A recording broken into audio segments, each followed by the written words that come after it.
A friend recently asked me, "Why don't you like religion?" It is a fair question and it deserves a real answer. I could have went into a tirade about how divisive religions are, or the effect that religions have on children, or I could have referenced some of the terrible stories in the Bible. Fortunately, my mental faculties were in order and I was able to provide a truthful answer that went right to the core of the issue. I said, "I don't like religion because I don't think that there is a God." After all, what would you think of religion if you didn't believe there was a God? What would you think of all the time and money spent promoting a God that wasn't real? What would you think of all the horror stories told to children about how they will go to hell if they don't worship the right God? How would you feel if you realized that instead of talking directly to the creator of the universe when you prayed, you were actually just talking to thin air? If given the time, I could have gone further to explain why I do not think there is a God. I will do that now. Is there a God? For millennia, we have asked ourselves that question, and yet no one really knows the answer. Millions of people think that they know. In fact, they are certain beyond the shadow of a doubt that their God exists. But then again, there are millions of other people who know beyond a shadow of a doubt that their own God exists instead. What would it mean if there was a God? What would it be like? Given the absence of any facts beyond hearsay, and given the lack of a specimen to actually examine, we should consider what we know from what we have seen in nature. If a God is an intelligent being, then what do we know about intelligent beings? For starters, every intelligent being that we know of is a living creature. It is born, it lives, it reproduces, and it dies. Furthermore, every living creature that we have seen is part of a larger group, a species. I think that if there is a God, then there must be many gods, a whole order of them.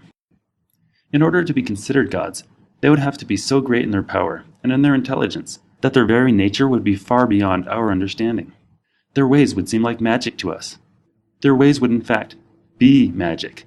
Though this begs the question, what is magic if not just a natural phenomenon that we don't yet understand? Would we invent this sort of being if it did not actually exist? That wouldn't make sense, would it? Isn't that an indication that there must be a God?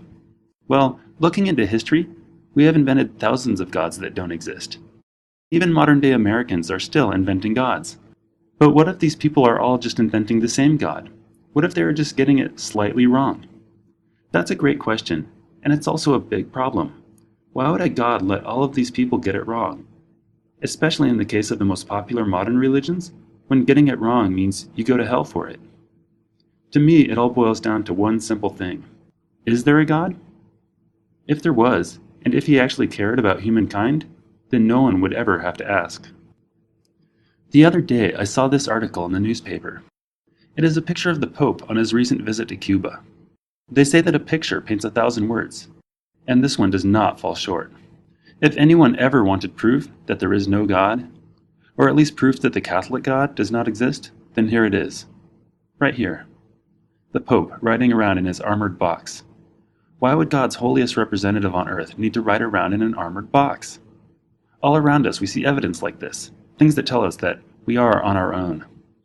The Pope's armored car, churches who buy property insurance, children starving to death all over the world and all throughout history, the fact that bad things happen to the most pious followers of all religions, the fact that where holy books get it wrong, modern humanity gets it right, these all stand as evidence that we are indeed on our own.